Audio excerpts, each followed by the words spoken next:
A graça e a paz a todos meus irmãos que já vêm nos acompanhando aí no canal do YouTube, pb. Samuel Nascimento de Melo. Estamos com mais uma EBD online. A nossa lição de hoje, ela tem amanhã será o dia 3, a lição 3, né? Será o dia 18 de janeiro de 2026, é a lição número 3, e ela tem por título "O Pai enviou o Filho". O textual nos diz assim: nisto se manifesta o amor de Deus para conosco, que Deus enviou seu Filho unigênito ao mundo para que por ele vivamos. 1 João, capítulo 4, versículo 9.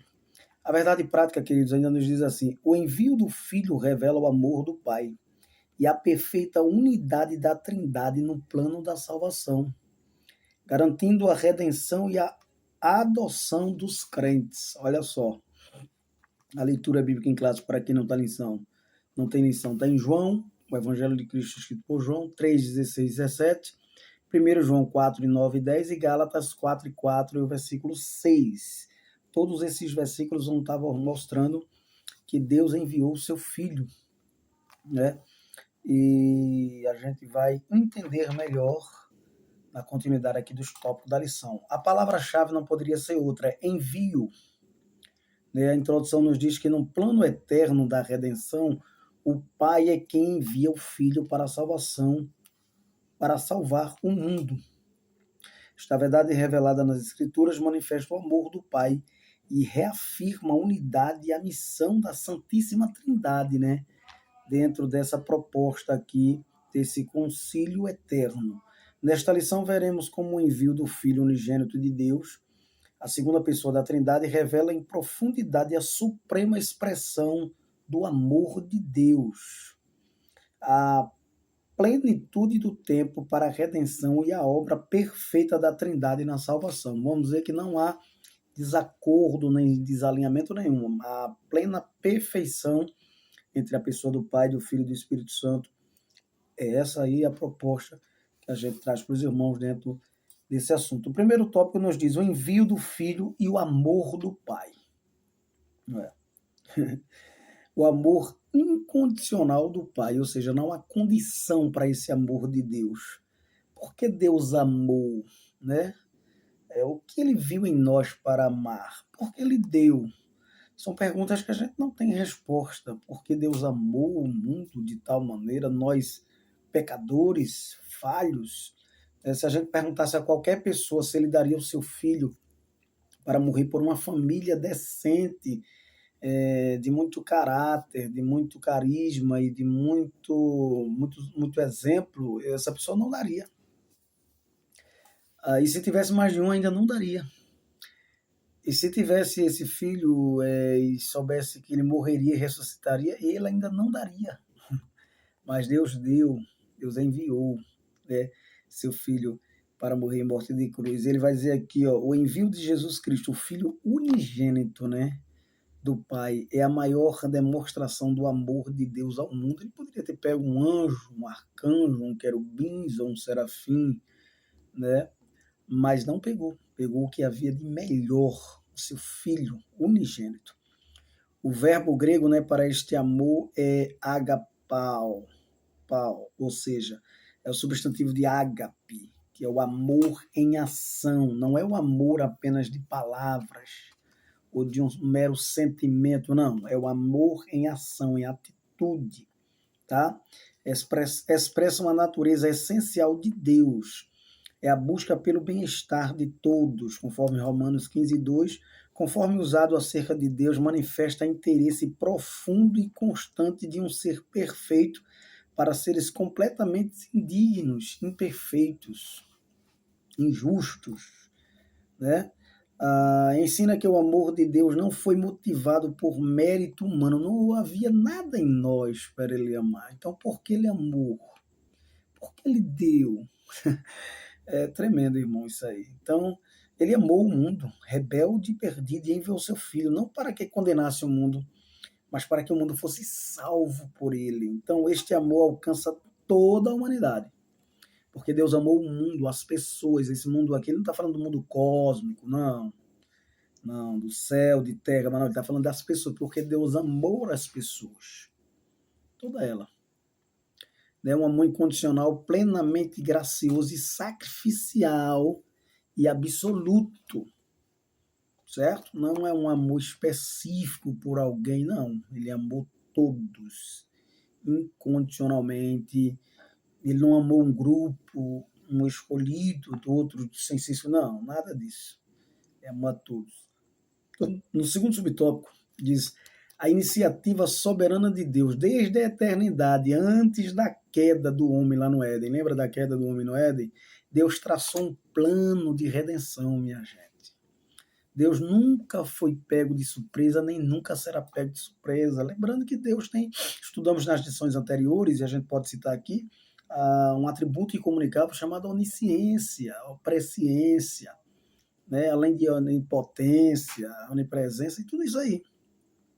Então, até mesmo anterior à fundação do mundo, o Filho já estava destinado para a nossa salvação, conforme 1 Pedro 1,18, o Cordeiro que foi morto desde a fundação do mundo. Outro texto vai dizer antes da fundação do mundo, ou seja, na mente de Deus, né, na presciência, né, no saber de Deus, tudo isso já estava pré-ordenado, certo? Deus, em sua soberania e seu imensurável amor, tomou a iniciativa de enviar o Salvador, tá? Cumprindo o seu eterno propósito. Qual foi o eterno propósito? O propósito de redenção. Havia um propósito em tudo que ocorreu. Então a Escritura ratifica que o amor divino antecede qualquer atitude humana, não é uma atitude nossa. Nós só temos a reação a isso, a reagir, a aceitar ou não esse amor. Ele não é um amor obrigado também, não. Certo? Precisamos amar deliberadamente, assim como ele nos amou. Não em que nós tenhamos amado a Deus, mas em que ele nos amou e enviou seu Filho para propiciação pelos nossos pecados. Olha só, 1 João 4,10. Portanto, a iniciativa da salvação não parte do ser humano, nunca partiu nem partirá, mas de Deus, em sua soberania, misericórdia e compaixão compaixão. Deus decidiu agir em favor da humanidade caída. Quem pode impedir isso? Ninguém. Se ele quis agir, se ele quis amar, se ele quis enviar. Tá? E assim por diante. Ele é soberano sobre tudo e tudo. Terceiro subtópico. O envio do Filho e a Trindade. O que é que tem a ver o envio do Filho e a Trindade? Embora a missão do Filho seja descrita por meio do verbo enviar, né? João 3, 17, 18 e o 34, a ideia aqui é de um presente gracioso de Deus. Deus mandou um presente, que é o seu próprio Filho. Em seu amor soberano, o Pai ofereceu sua dádiva mais preciosa, de mais valor que ele tinha, o seu próprio Filho, seu Filho unigênito, né? Para que por ele vivamos. Escuta aí, essa doação não implica a hierarquia da Trindade, o Pai, o Filho, o Espírito Santo. Não, o Filho vai, o Pai fica, o Espírito... Nada disso. Houve um concílio ali eterno entre eles. Não implica a hierarquia da Trindade, o Pai, o Filho e o Espírito Santo possuem a mesma natureza divina. Não tem como separar isso. Então, a distinção observada é funcional, relacional, tá? Relacionada ao plano da salvação. O Filho é enviado para realizar a redenção. Essa dinâmica revela a harmonia, a unidade da Trindade, uma única vontade e um único propósito. O propósito de Deus foi entregar seu Filho, o propósito do Filho foi entregar a vida. O propósito do Espírito é a sua presença para conosco. Olha, o envio do Filho é, portanto, uma expressão do amor do Deus triuno, porque três pessoas em uma divindade que resplandecem toda a história da salvação. Não tem como apagar isso, como diminuir isso, como acrescentar nada a isso. Tá bom, meus irmãos? Então, o amor foi um amor salvífico do Pai. A ação redentora cheia de amor de Deus é apresentada nesta sessão em forte contraste em relação ao destino desesperado desesperado da humanidade pecadora sobre a ira do mesmo Deus. Tá? Jesus veio apagar essa ira aí, veio aplanar a situação, mudar a história. Então, segundo tópico, o Filho e a plenitude dos tempos. O que é que tem a ver isso? Vamos ver? A preparação histórica e religiosa. Não foi assim, não, não. Teve um plano, um projeto arquitetado por Deus, Pai, Filho e Espírito Santo. O envio de Cristo não foi um plano improvisado da Trindade, mas um desígnio eterno cumprido, né, na plenitude dos tempos. Escuta isso. Indica que a vinda do Messias se deu no tempo determinado pelo Pai. O Pai determinou, a data é essa, a hora é essa, o momento é esse, o Filho nascerá. O profeta tinha profetizado lá Isaías, né, que a Virgem conceberia. Então a Trindade, em perfeita sabedoria e unidade, determinou o momento exato para a execução do plano redentor, conforme Efésios 1, 10 e 4. Leia o livro de Efésios, capítulo 1 ali, completo. Então, historicamente, o domínio romano construiu estradas e rotas comerciais que contribuíram bastante para a disseminação do evangelho, tá, para o mundo. Certo? A cultura grega unificou o mundo por meio do grego koiner, que era uma língua, um idioma falado na época de Cristo, e uma língua que se popularizou no meio deles, certo? No judaísmo, apesar da rejeição dos líderes entre o povo, a expectativa messiânica estava elevada. Tá? Isso sinaliza que Deus preparou o cenário todo, histórico, linguístico, né, para a chegada do Salvador. Não foi à toa, ele veio na plenitude dos tempos, veio num tempo pré-ordenado, determinado por Deus. Segundo subtópico, o filho nascido sob a lei. É interessante porque ele veio nascido sob a lei. Ele cumpriu todo o ritual da lei, toda a tradição da lei. Ele foi circuncidado no 8º dia. Ele cumpriu, né?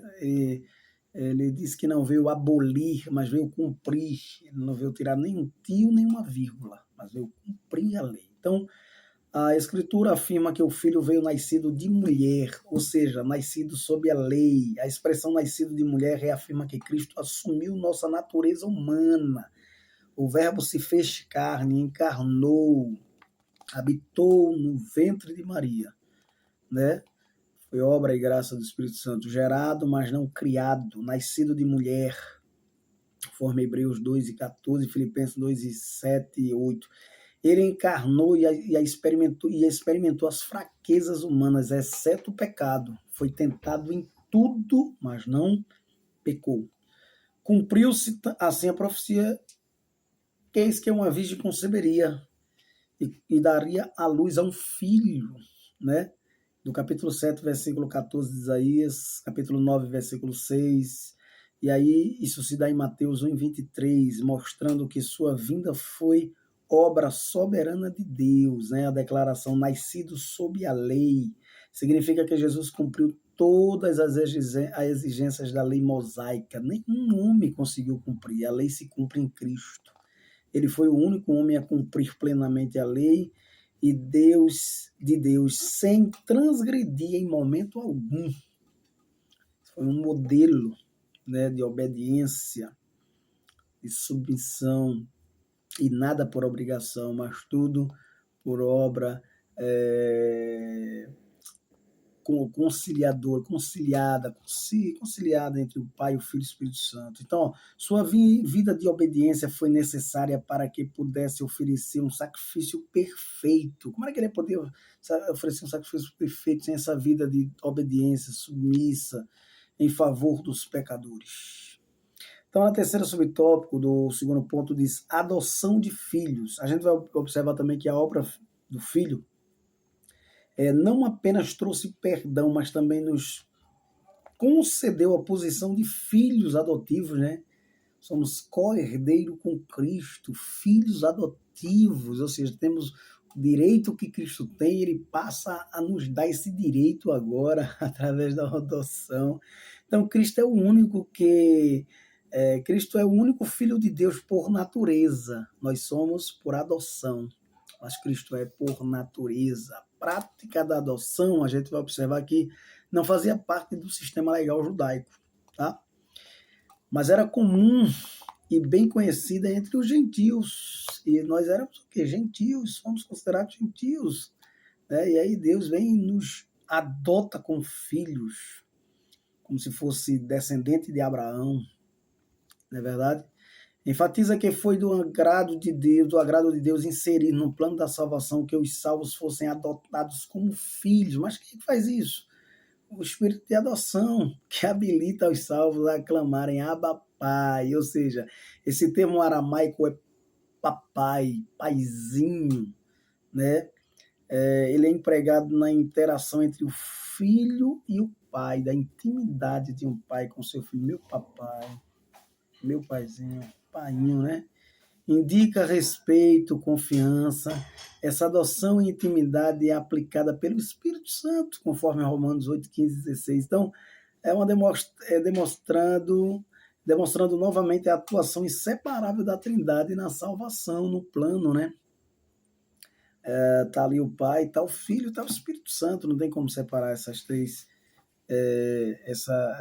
pessoas dentro dessa proposta aqui divina, né, da divindade. Na plenitude dos tempos, Cristo veio ao mundo cumprindo as profecias e proporcionando redenção e adoção como filhos de Deus a todos nós. Então, no terceiro ponto da lição, nos diz assim, a Trindade no plano da salvação. Como fica aí a Trindade dentro desse plano da salvação? O Filho veio ao mundo para cumprir a vontade do Pai, né? Ele vai dizer, eu desci do céu não para fazer a minha vontade, mas a vontade daquele que me enviou. Eu estou aqui com uma missão. A missão do Pai é enviar o Filho, a missão do Filho é entregar sua própria vida. E aí depois vem a missão do Espírito Santo, que é estar conosco, fazendo morada em nossos corações. Então essa vontade, segundo Cristo, é que nenhuma daqueles que o Pai lhe deu se perca, mas tem uma vida eterna. Ele vai dizer, Pai, nenhum daqueles que tu me deste se perdeu, a não ser o filho da perdição. Né? Aquele que alto não se perdoou, Judas, né? E a Bíblia diz, perdoais e sereis perdoados. Mas como é que Jesus vai perdoar alguém que não se perdoou? Né? Não se perdoar fica difícil, certo? A obediência de Jesus é perfeita, revelando plena submissão ao Pai. Ele mesmo testifica, porque eu faço sempre o que lhe agrada.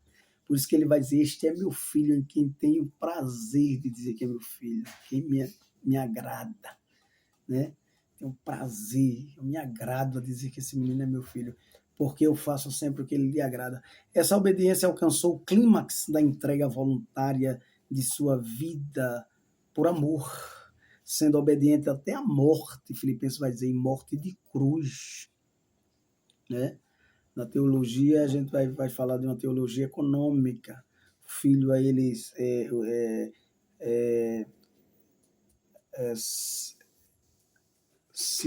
é encarnado, o filho, ele se humilha, né? A Bíblia vai dizer em Filipenses que ele, sendo Deus, não usou de usurpação de ser igual a Deus, mas toma a forma de servo, é isso? Então, em Cristo, vemos a expressão sublime da obediência, do amor, da unidade perfeita da Trindade. Isso é uma grande verdade. No segundo subtópico do terceiro ponto, ainda diz assim, a mediação exclusiva do Filho.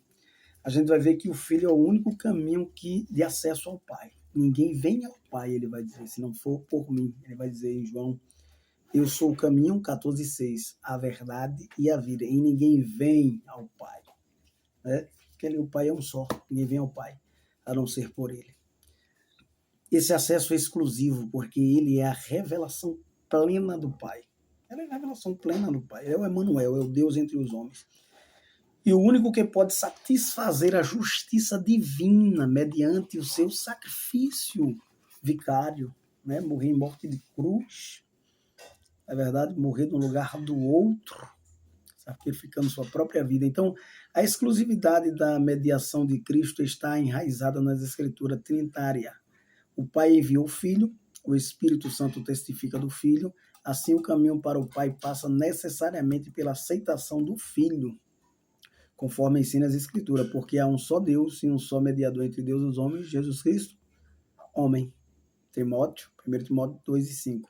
Então, desse modo, a salvação ocorre unicamente por meio da fé em Cristo Jesus. Veja como até onde chega o patamar das coisas. Então, terceiro subtópico, a aplicação da salvação pelo Espírito. E aí o Pai envia o Filho entrega a vida, e agora vem a aplicação da salvação pelo Espírito Santo, que é a terceira pessoa aí da Trindade. Lembrando que é uma pessoa, esse sentimento, ele fala, ele se relaciona, você pode falar com ele pode falar com você, tá?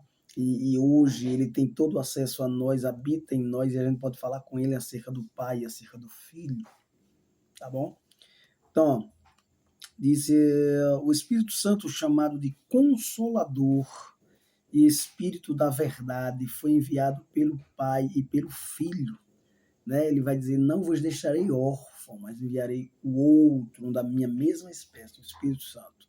Jesus disse que o Espírito viria para convencer o mundo de quê? Do pecado, da justiça e do juízo. É o Espírito que ilumina a mente para o conhecimento de Deus, segundo Coríntios 4:6. O Espírito Santo é o maior intérprete da palavra. Claro que o Espírito Santo não vai deixar a gente ser preguiçoso, a ponto da gente não estudar a questão linguística, abismos históricos, linguísticos, abismo no sentido, em outro sentido, para a interpretação do texto. Mas o abismo espiritual, por exemplo, a gente só pode ultrapassar pelo Espírito Santo. Tá? É o Espírito Santo que ilumina a mente para o conhecimento da palavra, ensina a verdade, regenera os pecadores, sela os que creem, opera a santificação progressiva, porque a santificação é um processo. Estamos sempre procurando viver isso aí. E assegura a perseverança dos crentes. Além disso, o Espírito glorifica o Filho, porque foi enviado para testificar de Cristo. Ele testificará de mim, ele vai dizer, certo? Revelando sua pessoa e obra. O Filho testifica do Pai, o Espírito testifica do Filho e do Pai. Então, revelando sua pessoa e obra ao coração humano. Então, o Espírito nunca age independentemente do Filho, assim como o Filho não agia independentemente do Pai.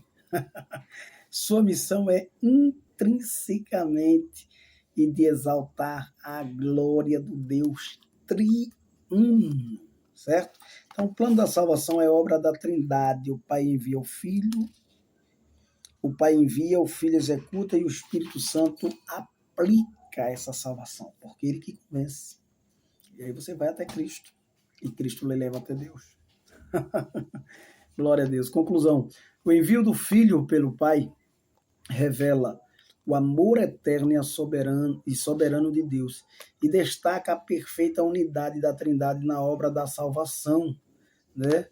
Deus não apenas amou o mundo, mas agiu em favor dele, enviando seu Filho no tempo certo para redimir os pecadores. O Filho, em obediência plena, realizou a redenção e o Espírito Santo, em sua atuação eficaz, aplica a salvação ao coração dos crentes. Conhecer essa verdade fortalece nossa fé e nos convida a adorar com gratidão Deus triuno que nos amou, por que não dizer que nos amou, que enviou, que nos salvou, amém? Então que Deus nos abençoe, que Deus nos ajude, que você tenha uma aula maravilhosa, faça perguntas aos professores, o professor estude para responder as perguntas dos seus alunos, não fale sozinho, deixe o aluno perguntar, falar à vontade, tá? Sobre o assunto da lição, óbvio, não outros assuntos, e faça um debate aí na sua classe, e vai ser uma bênção. Que Deus nos abençoe em Cristo Jesus, nos dê uma aula abençoada, e depois vamos ter uma outra lição no próximo domingo, tá? E lembre-se disso, só entre algum recinto se Cristo entrar com você, e só converse algo se ele puder participar. O importante é que eu diminua e que ele cresça. Pai, te louvamos por esse momento tão oportuno, Pai. Aplica a tua palavra no coração dos teus filhos, abre a mente e o entendimento para aprender a tua palavra. Em nome de Jesus, que a graça do nosso Senhor e Salvador Jesus Cristo, o amor de Deus que enviou seu Filho e a consolação do Espírito Santo seja com todos, em nome de Jesus. Amém.